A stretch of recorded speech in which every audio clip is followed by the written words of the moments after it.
Hello everyone, আসসালামু আলাইকুম। Welcome back to my channel. আমার আজকের রেসিপি পুদিনা পাতার চাটনি। এই চাটনিটাকে আপনারা যে কোনো ধরনের স্ন্যাক্সের সাথেই পরিবেশন করতে পারবেন। চাটনিটা তৈরি করতে লাগবে ধনিয়া পাতা কুচি, পুদিনা পাতা আর বেশ কিছু মশলা, সেই সাথে রসুন আর কাঁচামরিচ।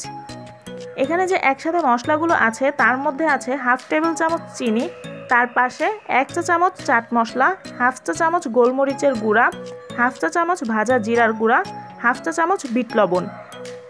এর সাথে টেস্টটাকে অ্যাডজাস্ট করার জন্য আপনারা নর্মাল লবণও ব্যবহার করতে পারবেন।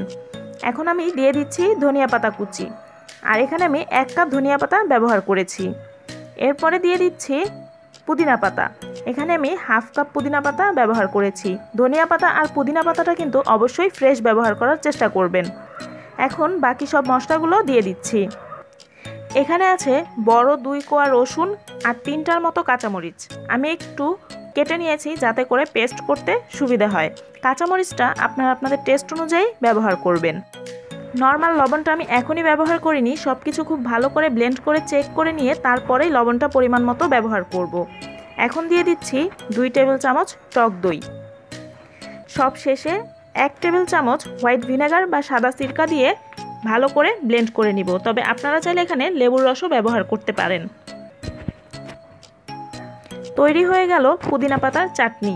আশা করছি আমার আজকের রেসিপিটি আপনাদের কাছে ভালো লেগেছে। যদি ভালো লেগে থাকে তাহলে অবশ্যই লাইক দিবেন, আর যদি এখনও সাবস্ক্রাইব করে না থাকেন তাহলে অবশ্যই আমার চ্যানেলটিকে সাবস্ক্রাইব করবেন। আল্লাহ হাফেজ।